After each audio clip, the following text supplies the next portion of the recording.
नमस्कार विद्यार्थी मित्र हो, श्रद्धा अचिव्हर्स अकॅडमीमध्ये आपल्या सगळ्यांचं सहर्ष स्वागत। आपल्या या अकॅडमीमध्ये चालू असलेल्या विषयांवर आधारित दर आठवड्याला आपण टेस्ट घेतो। आमच्या टीमचा असा विचार पुढे आला की ग्रामीण भागामध्ये आणि दुर्गम भागामध्ये तयारी करत असणाऱ्या मुलांना या टेस्टचा, यामध्ये आलेल्या प्रश्नांचा आणि त्याच्या स्पष्टीकरणाचा लाभ व्हावा, यासाठी आपण या टेस्टची लेक्चर सिरीज यूट्यूबवर अपलोड करणार आहोत। आपण सर्वांनी याचा जरूर लाभ घ्या आणि तुमची काही मतं असतील तर ती कमेंट बॉक्समध्ये सांगायला विसरू नका। तर पहिली टेस्ट, या टेस्टचे महत्त्वाचे काही प्रश्न आपण सुरू करणार आहोत। यामध्ये इंडियन पॉलिटी, या इंडियन पॉलिटीचं पहिलं महत्त्वाचं टॉपिक भारताचा घटनात्मक विकास आणि घटना निर्मितीची प्रक्रिया, या प्रकरणावरती आधारित साधारणतः 25 प्रश्न आम्ही या टेस्टला विचारलेले होते। त्याचे प्रश्न आणि कशा पद्धतीने आपल्याला तो प्रश्न सोडवायचा आहे याबद्दल आता आपण जाणून घेऊयात।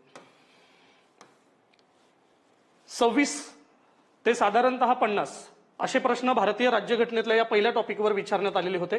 पहिला प्रश्न आहे, वित्त व स्टाफ समितीचे खालीलपैकी अध्यक्ष कोण?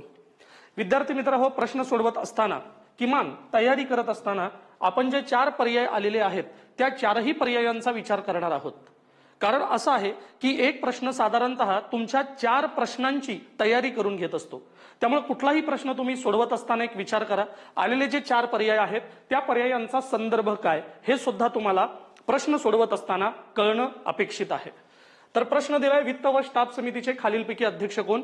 4 पर्याय दिलेले आहेत। पहिला आहे ग वा मावळणकर, दुसरा पर्याय आहे के.एम. मुन्शी, तिसरा पर्याय आहे डॉक्टर राजेंद्र प्रसाद आणि चौथा पर्याय दिलेला आहे जवाहरलाल नेहरू।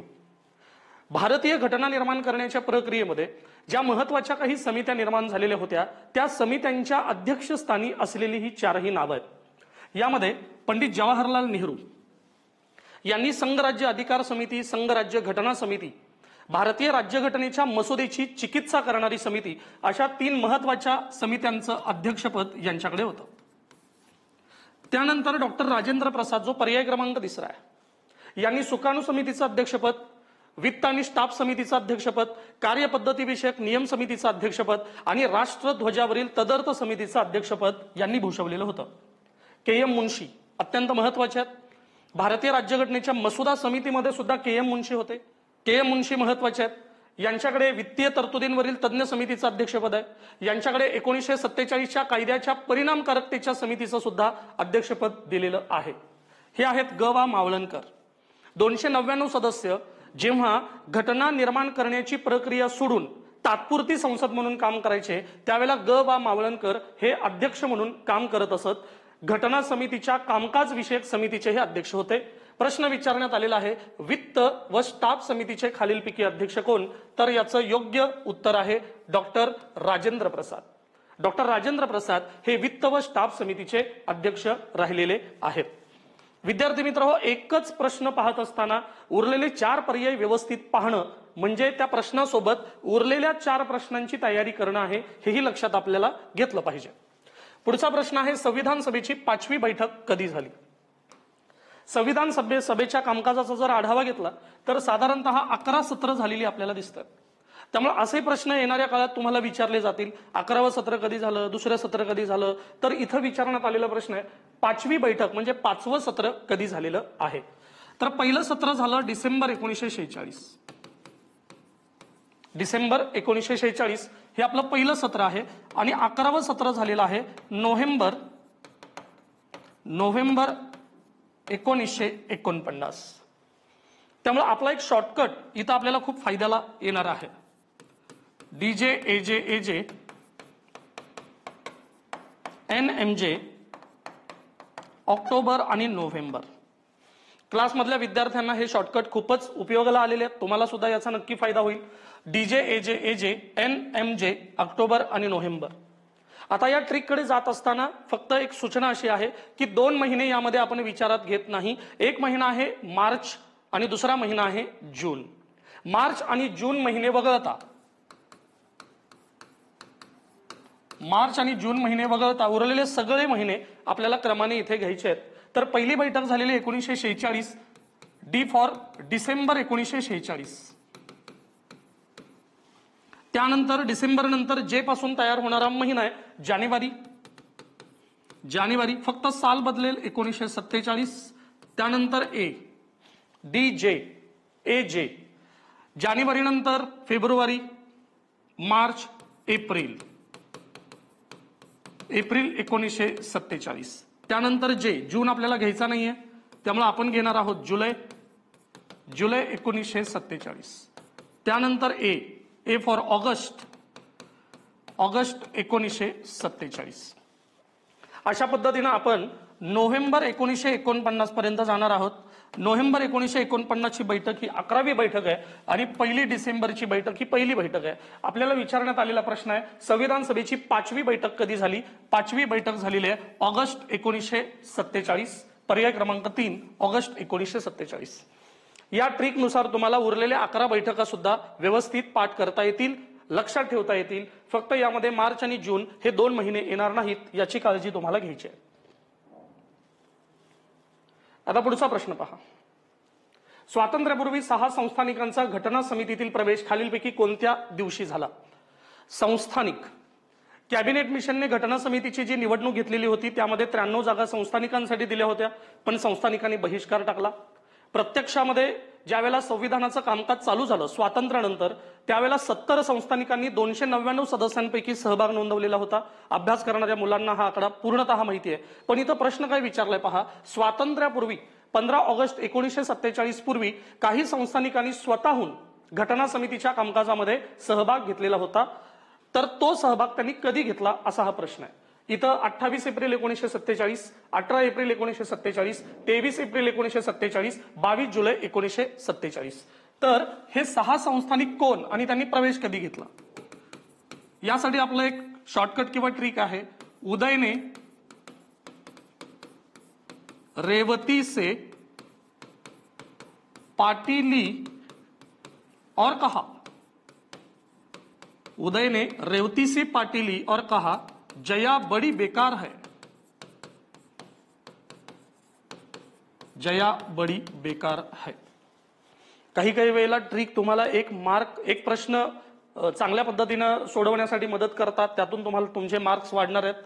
उदय ने रेवा से पार्टी ली, रेवती से पार्टी ली और कहा जया बड़ी बेकार है. उदय वर्ण आपल्याला एक नाव मिळतं उदयपूर, रेवती वरून आपल्याला एक नाव मिळतं रेवा, पाटीवरून नाव मिळतं पटियाला, जयावर्ण नाव मिळतं जयपूर, बडी वर्ण नाव मिळतं बडोदा आणि बेकार वर्ण आपल्याला नाव मिळतं बिकानेर. तर उदयपूर, रेवा, पटियाला, जयपूर, बडोदा आणि बिकानेर हे ते 6 संस्थानिक आहेत ज्यांनी स्वातंत्र्याच्या आधी संविधान सभेमध्ये प्रवेश घेतला होता. पण विद्यार्थी मित्र हो, इथं प्रश्न विचारण्यात आलेला आहे कोणत्या दिवशी त्यांनी हा प्रवेश घेतलेला आहे. या पर्यायांचा विचार केला तर 18 एप्रिल 1947 राज्यघटनेच्या आणि इतिहासाच्या दृष्टीने सुद्धा ही काही महत्वाची तारीख नाही. 23 एप्रिल 1947 ही सुद्धा महत्वाची तारीख नाही. पण उरलेल्या 2 तारखा मात्र खूप महत्वाच्या आहेत. 22 जुलै 1947 या दिवशी संविधान सभेने आपला राष्ट्रध्वज स्वीकारला. पिंगली व्यंकय्या यांनी तयार केलेला राष्ट्रध्वज 22 जुलै 1947 या दिवशी स्वीकारण्यात आलेला होता.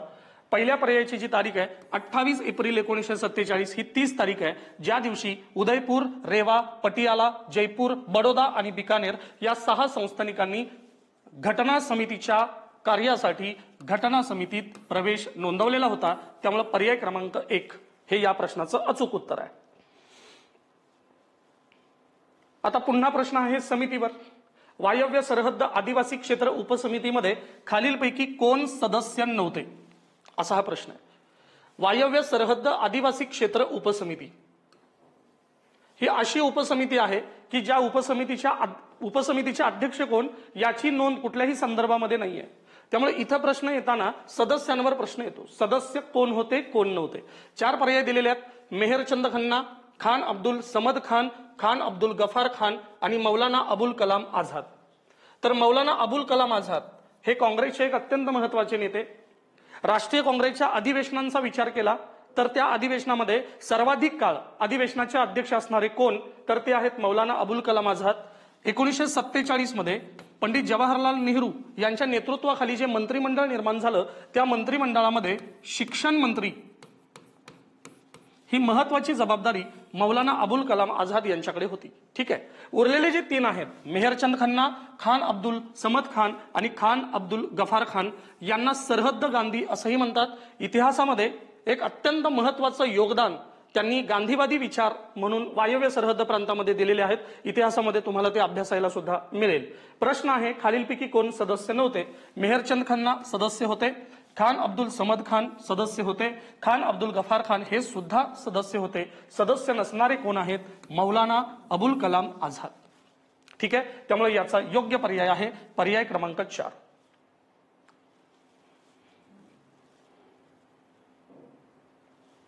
पुढचा प्रश्न आहे, जम्मू काश्मीर या राज्याची राज्यघटना निर्माण प्रक्रियेमध्ये खालीलपैकी कोणाचा समावेश होता? कोणाचा समावेश होता जम्मू काश्मीरची राज्यघटना निर्माण करण्याच्या प्रक्रियेमध्ये? विद्यार्थी मित्र हो, कलम 370 नुसार जम्मू काश्मीरला आपण स्वतंत्र राज्याचा दर्जा दिला आणि या दर्जेसोबत जम्मू काश्मीर या एकाच राज्यासाठी स्वतंत्र राज्यघटना असेल अशीही तरतूद या अंतर्गत करण्यात आलेली होती. डॉक्टर बाबासाहेब आंबेडकर की जे भारतीय राज्यघटनेचे शिल्पकार आहेत, त्यांनी भारताची राज्यघटना लिहित असताना त्यांच्याकडे सुरुवातीला हा प्रस्ताव होता की जम्मू काश्मीरची राज्यघटना सुद्धा डॉक्टर बाबासाहेब आंबेडकरांनी लिहावी. पण डॉक्टर बाबासाहेब आंबेडकरांनी यावरती आक्षेप घेतला आणि विरोध दर्शवला. त्यामुळं मसुदा समितीमध्ये काम करणाऱ्या एका अत्यंत महत्वाच्या सदस्यांनी जम्मू काश्मीरची राज्यघटना लिहिलेली आहे. 4 पर्याय आहेत. पहिला आहे अल्लादी कृष्णस्वामी अय्यर, दुसरा आहे सईद अहमद सादुल्ला, तिसरा आहे एन गोपालस्वामी अय्यंगार आणि चौथा पर्याय आहे BL मित्तर. आता आधी बघूयात या पर्यायामध्ये असणारे सगळे सन्माननीय कोण आहेत. BL मित्तर हे ड्राफ्टिंग कमिटीचे सदस्य, मसुदा समितीचे हे सदस्य. सईद अहमद सादुल्ला हे सुद्धा मसुदा समितीचे सदस्य राहिलेले आहेत. अल्लादी कृष्णस्वामी अय्यर हे सुद्धा मसुदा समितीचे सदस्य राहिलेले आहेत आणि एन गोपालस्वामी अय्यंगार हे सुद्धा मसुदा समितीचे सदस्य राहिलेले आहेत. भारताची राज्यघटना लिहिणारी मसुदा समिती ही डॉक्टर बाबासाहेब आंबेडकरांसहित 7 सदस्यांची असलेली आपल्याला दिसते. त्यातले हे 4 सदस्य पर्यायांमध्ये दिलेले आहेत जे मसुदा समितीचे सदस्य राहिलेले होते. यापैकी एन गोपालस्वामी अय्यंगार यांनी जम्मू काश्मीर या राज्याची राज्यघटना निर्माण प्रक्रियेमध्ये सहभाग नोंदवलेला होता. त्यामुळे पर्याय 3 हे याचं योग्य उत्तर आहे. एन गोपालस्वामी अय्यंगार. पुढचा प्रश्न, ईशान्य सीमा आदिवासी क्षेत्र आणि आसामचे अंतर्भूत न केलेली व अंशतः अंतर्भूत न केलेली क्षेत्रे या संदर्भातील उपसमितीचे अध्यक्ष कोण आहेत? 4 पर्याय दिलेत. AV ठक्कर, त्यानंतर गोपीनाथ बारडोलाई, त्यानंतर खान अब्दुल गफार खान, खान अब्दुल समद खान. या 4 पर्यायांचा विचार केला तर वायव्य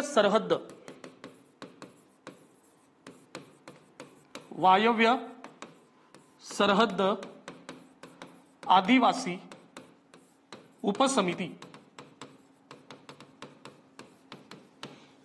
ही एक महत्वाची उपसमिती आहे. या उपसमितीचे सदस्य म्हणून खान अब्दुल गफार खान, खान अब्दुल समद खान या दोघांनी काम केलंय. हे दोनही या उपसमितीचे सदस्य राहिलेले आहेत. आता प्रश्नामध्ये काय दिले पहा, ईशान्य सीमा आदिवासी क्षेत्र आणि आसामचे अंतर्भूत न केलेली व अंशतः अंतर्भूत न केलेली क्षेत्रे. ईशान्य भागामध्ये 2 समित्या कार्यरत होत्या. पहिली समिती होती आसामचे अंतर्भूत न केलेली आणि दुसरी समिती होती आसाम वगळता अंतर्भूत न केलेली व अंशतः अंतर्भूत न केलेली. इथं विचारलंय आसामचे आणि दुसरी एक समिती आहे आसाम वगळता. त्यामुळे आसामचे अंतर्भूत न केलेल्या समितीचे अध्यक्ष आहेत गोपीनाथ बारडोलाई आणि आसाम वगळता जर असा प्रश्न दिला असता तर त्याचं योग्य उत्तर असतं AV ठक्कर. इथं विचारलेला प्रश्न काय आहे यावरून याचा अचूक पर्याय आहे पर्याय क्रमांक 2 गोपीनाथ बारडोलाई. ठीक आहे. येणाऱ्या काळामध्ये हा प्रश्न येऊ शकतो. अशा समित्यांवर येणाऱ्या काळात प्रश्न विचारले जाऊ शकतात. कारण कसं आहे, पारंपरिक प्रश्न ज्या समित्यांवर येतात हळूहळू आयोग आपला पॅटर्न बदलत चाललेला आहे विद्यार्थी मित्र हो. त्यामुळे या समित्यांचे अध्यक्ष कोण, समित्यांमध्ये असलेले सदस्य कोण याचा अभ्यास तुम्हाला करावा लागणार आहे. पुढचा प्रश्न आहे, भारतीय संविधानाच्या द्वितीय वाचनाचा कालावधी खालीलपैकी कोणता आहे? ज्यावेळेला मसुदा समितीचा ड्राफ्ट लिहून झाला त्यावेळेला त्याची प्रसिद्धी 3 वेळेस झाली आहे. आणि मसुद्याचं वाचन 3 वेळेस झालेलं आहे. प्रथम वाचन, द्वितीय वाचन आणि तृतीय वाचन. प्रसिद्धी सुद्धा, पहिली प्रसिद्धी मसुदाचा पहिला ड्राफ्ट प्रसिद्ध, दुसरा ड्राफ्ट प्रसिद्ध आणि तिसरा ड्राफ्ट प्रसिद्ध. तर इथं दिलाय भारतीय संविधानाच्या द्वितीय वाचनाचा कालावधी खालीलपैकी कोणता होता. साधारणतः तिसरी जी प्रसिद्धी झाली 4 नोव्हेंबर ते 9 नोव्हेंबर या काळात तिसरा मसुदा प्रसिद्ध झाला आणि त्याच वेळेला पहिलं वाचन चालू झालं. पहिल्या वाचनाचा कालावधी आहे 4 नोव्हेंबर ते 9 नोव्हेंबर 1948. 1948 मध्ये पहिलं वाचन चालू झालं. पहिल्या वाचनाचा कालावधी म्हणजे तिसऱ्या प्रसिद्धीचा कालावधी होता. द्वितीय वाचनाचा कालावधी आहे 15 नोव्हेंबर 1948 ते 17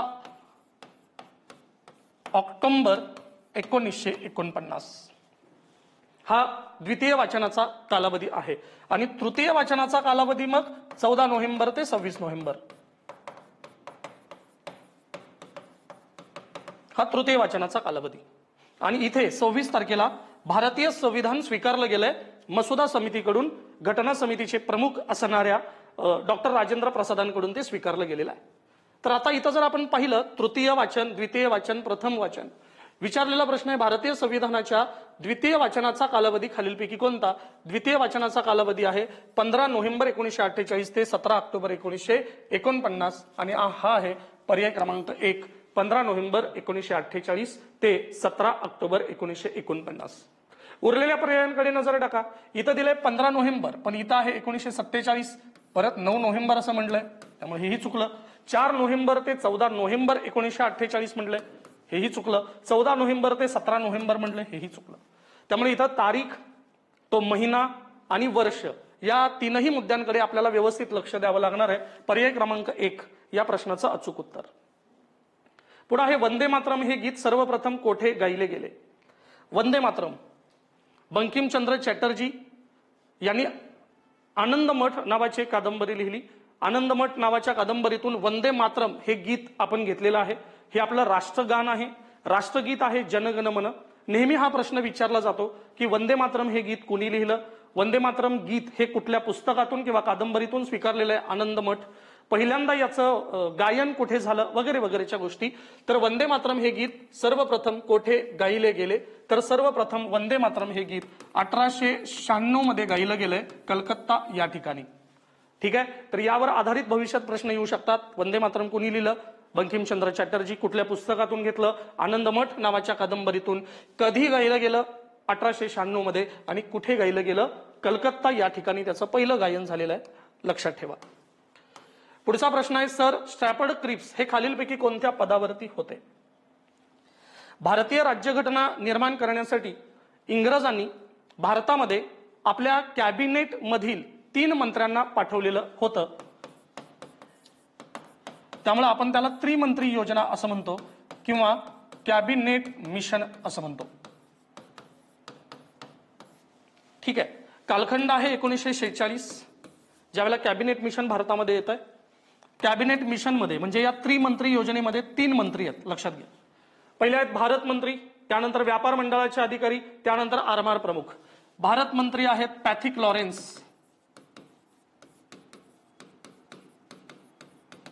पॅथिक लॉरेन्स. आरमार प्रमुख आहेत AP अलेक्झांडर, AP अलेक्झांडर. व्यापार मंडळाचे अधिकारी या तिघांपैकी होते सर स्टॅफर्ड क्रिप्स.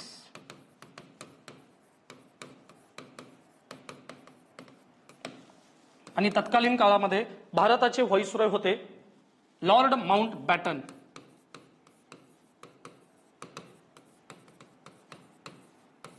ठीक आहे. 4ही पर्याय काय आहेत आपल्याला कळालं. प्रश्न काय विचारलाय सर स्टॅफर्ड क्रिप्स हे खालीलपैकी कोणत्या पदावर होते. तर ते व्यापार मंडळाचे प्रमुख होते आणि ते भारतामध्ये कुठल्या मिशन मध्ये आले होते. कॅबिनेट मिशन ज्याला आपण काय म्हणतो त्रिमंत्री योजना. आणि यांचं भारतात काम काय होतं तर घटना निर्माण करण्यासाठी संविधान सभेच्या निवडणुका घेणे हे यांचं प्रमुख काम.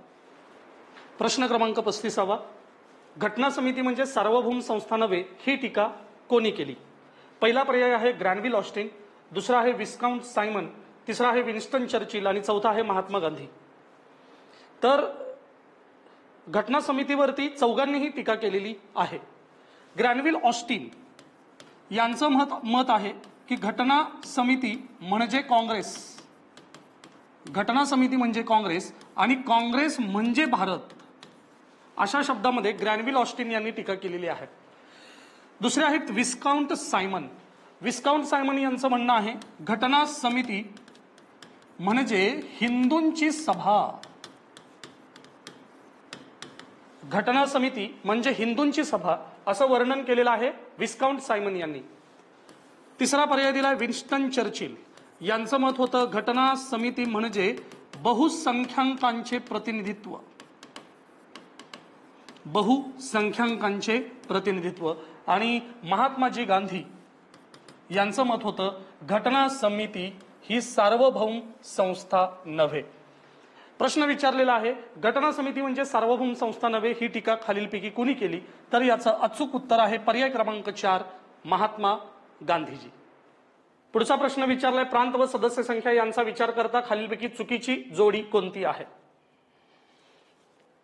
भारताच्या स्वातंत्र्याच्या वेळेस 9 प्रांत अस्तित्वात होते.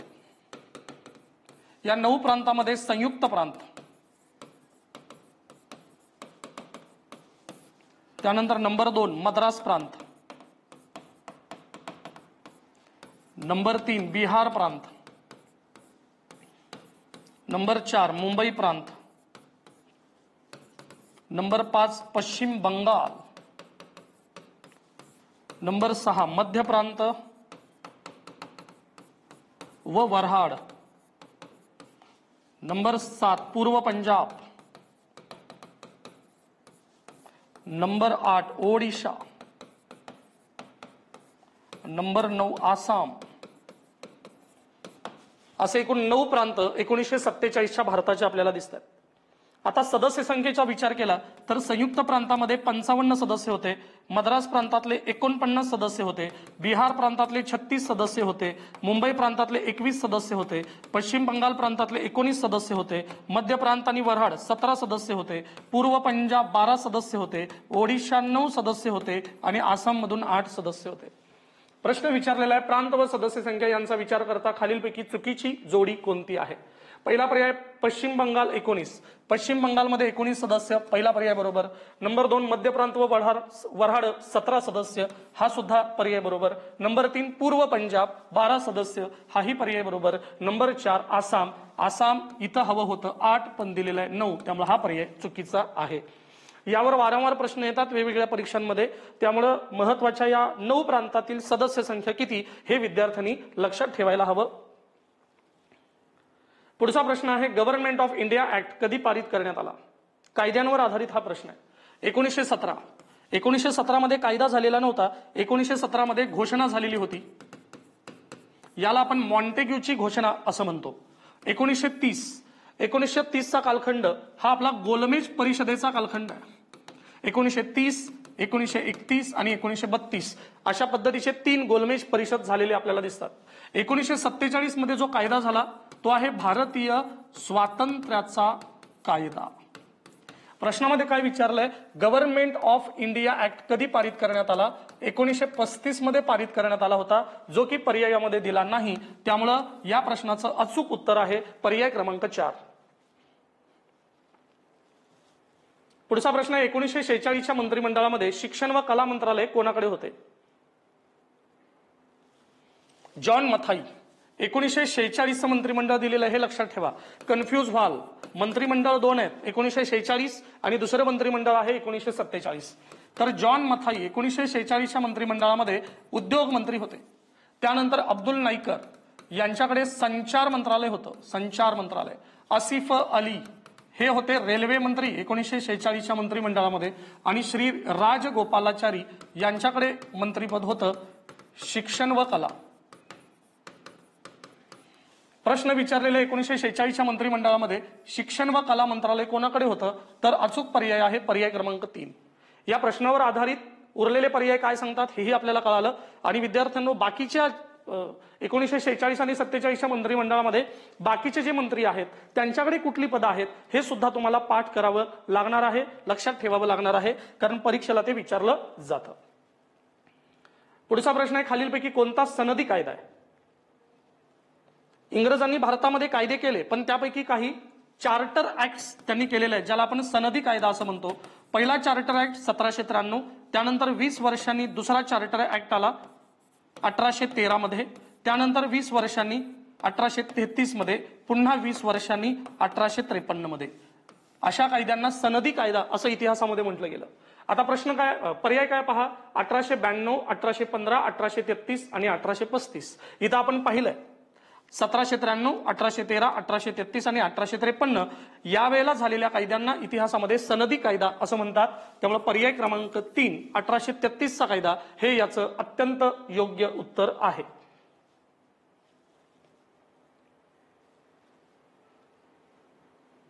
पुढचा प्रश्न थोडासा कन्सेप्टवर आहे. संविधान सभा प्रौढ मताधिकारावर आधारलेली होती. नंबर 2, अप्रत्यक्ष निवडलेली संस्था नव्हती. पहिलं विधान आहे, संविधान सभा प्रौढ मताधिकारावर आधारलेली होती. इथं प्रौढ मताधिकार याचा अर्थ 1946 मध्ये कॅबिनेट मिशनने ज्या निवडणुका घेतल्या त्या निवडणुकांमध्ये भारतातील प्रत्येक प्रौढ नागरिकाने मतदान केलेलं आहे असा या विधानाचा अर्थ आहे. पण प्रत्यक्षामध्ये तसं घडलेलं नाही. प्रौढ मताधिकार यावर म्हणजे पंडित जवाहरलाल नेहरू यांची इच्छा होती की अशा पद्धतीने इलेक्शन घेतली जावी, पण तेव्हाची प्राप्त परिस्थिती विचार करता शक्यता खूप कमी वाटली, म्हणून प्रौढ मताधिकार याच्यावर आधारित आपण इलेक्शन घेतली नाही. आपण विचार केला 1935 या कायद्यानुसार 1937 मध्ये निवडणुका झाल्या होत्या. या निवडणुकांमध्ये निवडून आलेले जे सदस्य आहेत त्या सदस्यांना मतदानाचा अधिकार दिला. प्रत्यक्षात प्रौढ मताधिकार यावर आधारलेली ही इलेक्शन नव्हती, त्यामुळे इथं दिलेलं विधान चुकीचं आहे. दुसरं विधान, अप्रत्यक्ष निवडलेली संस्था नव्हती असं म्हटलंय, पण प्रत्यक्षामध्ये संविधान सभा ही अप्रत्यक्ष निवडलेली संस्था इथं नव्हती म्हटलंय, त्यामुळे हेही विधान चुकीचं आहे. आता पर्याय पहा, वरीलपैकी सर्व बरोबर दिले का? नाही. वरीलपैकी एक बरोबर आहे का? फक्त नाही. फक्त 2 बरोबर आहेत का? नाही. वरीलपैकी सर्व चूक दिलेले का? हो. पर्याय क्रमांक 4. ठीक आहे. त्यामुळे काही वेळेला प्रश्न व्यवस्थित वाचावे लागतात. क्रियापद होकारार्थी आहे का नकारार्थी आहे हे सुद्धा तपासून पाहावं लागतं, अन्यथा आपली उत्तरं चुकू शकतात. पुढचा प्रश्न आहे, खालीलपैकी कोणत्या दिवशी उद्दिष्टांचा ठराव स्वीकारला गेला? पहिली बैठक डिसेंबर 1946 मध्ये मांडण्यात पहिली बैठक झाली, म्हणजे सत्र झालं, पहिलं सत्र. या पहिल्या सत्रातल्या 3 बैठका खूप महत्वाच्या आहेत परीक्षेसाठी. पहिली बैठक आहे जी 9 डिसेंबरला झाली, दुसरी बैठक 11 डिसेंबरला झाली आणि तिसरी बैठक झाली 13 डिसेंबर. यातली महत्वाची बैठक या प्रश्नाच्या अनुषंगाने आहे 13 डिसेंबर. 13 डिसेंबर या दिवशी पंडित जवाहरलाल नेहरू यांनी उद्दिष्टांचा ठराव मांडला. आपल्या संविधानाची उद्दिष्ट काय असली पाहिजेत याचा ठराव पंडित जवाहरलाल नेहरूंनी मांडला. तर तो उद्दिष्टांचा ठराव कधी स्वीकारला गेला? इथं 4 पर्याय दिलेत. पहिला आहे 22 जुलै 1947. 22 जुलै 1947 या दिवशी आपण राष्ट्रध्वज स्वीकारलेला आहे, त्यामुळं हा पर्याय येऊ शकत नाही. पुढे आहे 22 जानेवारी 1948. 22 जानेवारी हा दिवस बरोबर आहे, पण इथं 1948 म्हटलेलं आहे, त्यामुळं इथं वर्ष चुकलंय. पुढे आहे 22 नोव्हेंबर 1949. मुळातच संविधानाचा स्वीकार 26 नोव्हेंबर 1949 ला झालेला आहे, त्यामुळे हाही पर्याय येणार नाही. त्यामुळे पर्याय आहे यापैकी नाही आणि याचं अचूक उत्तर आहे आपण उद्दिष्टांचा ठराव स्वीकारला 22 जानेवारी 1947. 22 जानेवारी 1947 या दिवशी आपण पंडित नेहरूंनी मांडलेला उद्दिष्टांचा ठराव स्वीकारलेला असल्यामुळं आणि तो पर्याय दिला नसल्यामुळं पर्याय क्रमांक 4 याचं अचूक उत्तर आहे. काही वेळेला यापैकी नाही हे सुद्धा पर्याय बरोबर असू शकतात, पण त्या पर्यायापर्यंत जात असताना इतर पर्यायांचा सुद्धा आपल्याला विचार करावा लागणार आहे. 15 ऑगस्ट 1947 नंतर भारतीय प्रांतातील म्हणजे 9 प्रांतांच्या सदस्यांची संख्या किती होती? ठीक आहे. आता पहिला पर्याय दिलेला आहे 299. खरं तर 15 ऑगस्ट 1947 स्वातंत्र्यानंतर एकूण सदस्य संख्या होती 299 एकूण. या 299 सदस्यांची विभागणी पुन्हा केली जाते. ब्रिटिश प्रांत एकूण होते 9. त्यानंतर चीफ कमिशनरांचे प्रांत ते होते 3 प्रांत आणि त्यानंतर संस्थानिक. तर या 299 सदस्यांचा जर आपण विचार केला तर त्यापैकी संस्थानिकांची संख्या होती 70. 299 सदस्यांपैकी 70 संस्थानिक होते. 299 मध्ये चीफ कमिशनर प्रांतांचे सदस्य होते 3, अजमेर, मारवाड, कुर्ग आणि दिल्ली असे 3 सदस्य. आणि ब्रिटिश 9 प्रांतातले जे सदस्य होते त्यांची संख्या आहे 226. त्यामुळे 299 येणार नाही, 296 येणार नाही, 211 येणार नाही, 226 हा याचा अचूक पर्याय आहे. ठीक आहे. 296 ही सुद्धा संख्या या टॉपिक मध्ये महत्वाची आहे, कारण कॅबिनेट मिशनने भारतामध्ये ज्या निवडणुका घेतलेल्या आहेत त्या निवडणुकीमध्ये 296 सदस्य निवडून आलेले आपल्याला दिसतात. 211 डिसेंबर 1946 मध्ये जे पहिलं सत्र झालं त्या पहिल्या सत्राची पहिली बैठक 9 डिसेंबर 1946 हजर असणाऱ्या सदस्यांची संख्या आहे 211. त्यामुळे उरलेले पर्याय सुद्धा कुठल्या ना कुठल्या अर्थाने महत्वाचे आहेत. पण इथं प्रश्न जो विचारलाय त्या प्रश्नाच्या अनुषंगाने विचारलं तर 226 पर्याय क्रमांक 3 याचं अचूक उत्तर असलेलं आपल्याला दिसतंय. हा बघा प्रश्न 43वा. एस वरदाचारी यांनी खालीलपैकी कोणत्या समितीचं अध्यक्षपद भूषवलेलं होतं? पहिला पर्याय आहे घटनेची मसुदा परीक्षण करणारी विशेष समिती. या समितीचं अध्यक्षपद दिलं होतं पंडित नेहरू यांच्याकडे. दुसरं दिले भाषावर प्रांतांसंबंधी समिती. याचे अध्यक्ष होते एस केधर. त्यानंतर तिसरी समिती आहे वृत्तपत्र कक्ष समिती. याच्या अध्यक्ष आहेत उषा नाथ सेन. आणि चौथी समिती आहे नागरिकत्वावरील तदर्थ समिती आणि याचे अध्यक्ष आहेत एस वरदाचारी. तर दिलेल्या 4 पर्यायांचा विचार करता एस वरदाचारी यांनी भूषवलेली समिती आहे अध्यक्षपद नागरिकत्वावरील तदर्थ समिती. आणि उरलेल्या समित्यांचे अध्यक्ष कोण होते हे सुद्धा आपण विद्यार्थी मित्र हो पाहिलेलं आहे. पुढचा प्रश्न आहे 25 जानेवारी 1950 या दिवशी कोणता महत्वाचा निर्णय घेण्यात आला? तारीख दिली 25 जानेवारी 1950. याच्या आधीची तारीख जी आहे 24 जानेवारी 1950 या दिवशी काही महत्वाचे निर्णय घेतले गेले. पर्याय पहा. जनगण मन हे गीत राष्ट्रगीत म्हणून कधी निवडलं गेलं? तारीख आहे 24 जानेवारी 1950. या दिवशी जनगण मन हे राष्ट्रगीत म्हणून निवडलं गेलेलं आहे. वंदे मातरम हे गीत राष्ट्रगान म्हणून कधी निवडलं गेलं? पुन्हा तीच तारीख आहे 24 जानेवारी 1950. तिसरा आहे वित्त आयोगाची नेमणूक करण्यात आली कोणत्या दिवशी? अशी कुठलीही तारीख वित्त आयोगाच्या संदर्भात दिलेली नाही. आता पुढे दिले 25 जानेवारी 1950 या दिवशी कोणता निर्णय घेण्यात आला? तर या दिवशी तसा पाहता कुठलाही निर्णय घेण्यात आलेला नाही, त्यामुळे यापैकी नाही हे याचं अचूक उत्तर आहे. पण 25 जानेवारी हा दिवस महत्वाचा यासाठी आहे की निवडणूक आयोगाची सुरुवात या तारखेपासून झाली 25 जानेवारी आणि त्यामुळे 25 जानेवारी हा दिवस आपण मतदार दिन म्हणून साजरा करत असतो. हा सुद्धा प्रश्न काही परीक्षांना विचारला गेला हे लक्षात घ्या.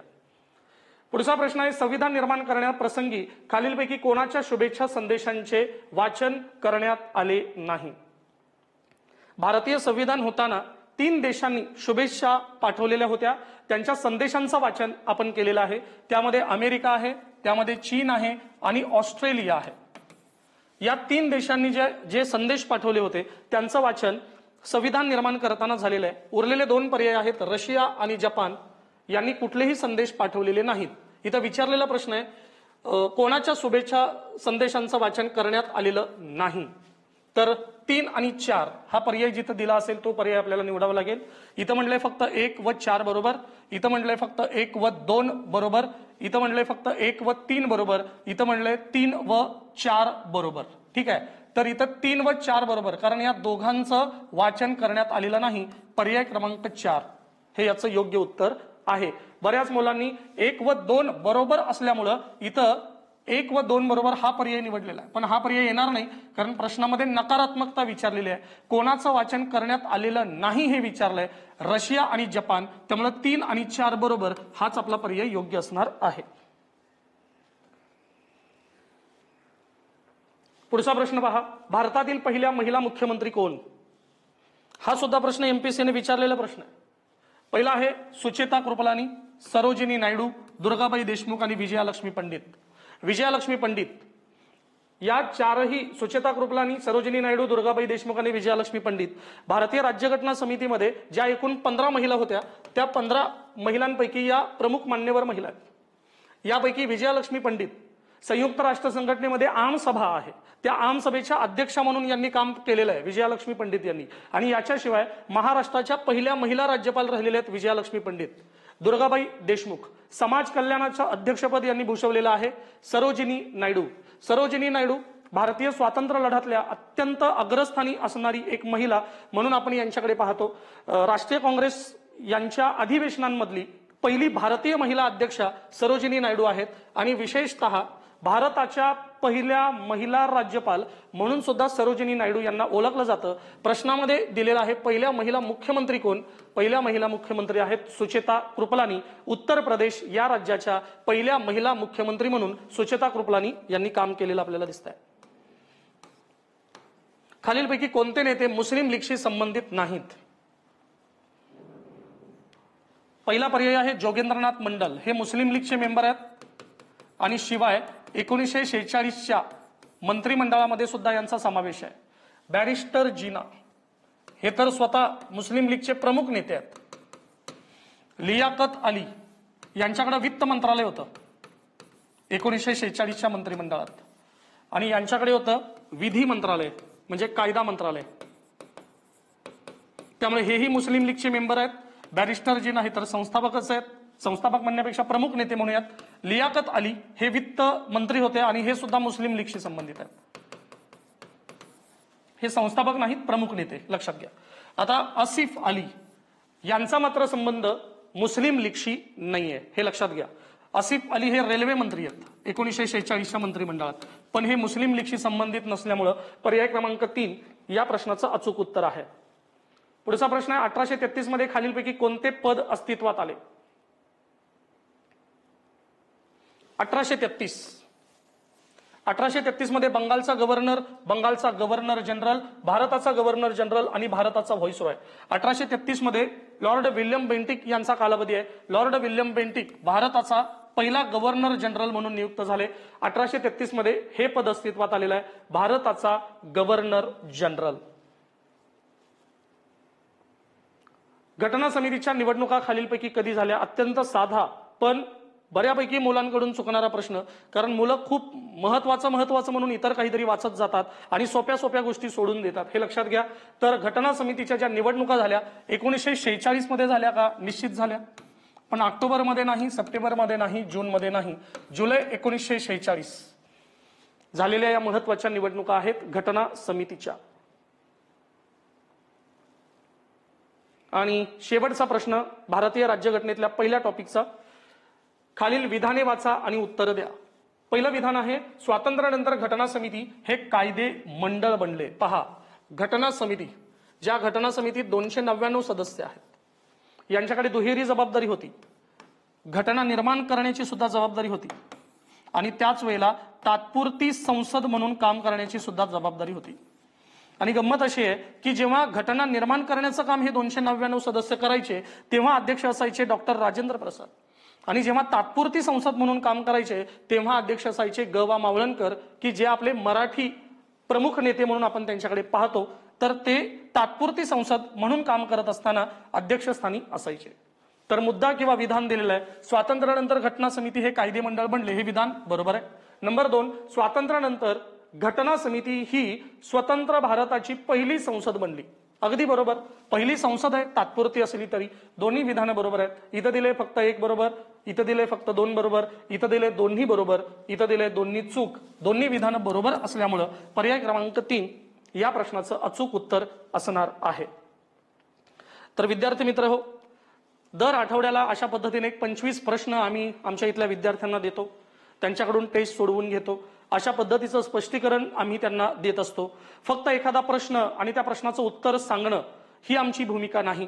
उरलेले जे पर्याय आहेत ते पर्याय का नाहीत, उरलेल्या पर्यायांचा संदर्भ हा इंडियन पॉलिटीशी कसा आहे, वेगवेगळ्या टॉपिकशी कसा आहे, याची माहिती आम्ही इथं विद्यार्थ्यांना देत असतो. ग्रामीण भागामध्ये, दुर्गम भागामध्ये तुम्ही तयारी करत असता, तुम्हाला सुद्धा या लेक्चर सिरीजचा फायदा व्हावा अशी अपेक्षा आहे. तुमच्या काही सूचना आणि तुमची काही मतं असतील तर तुम्ही आमच्याशी संपर्क करू शकता, कमेंट बॉक्समध्ये कमेंट करू शकता. धन्यवाद.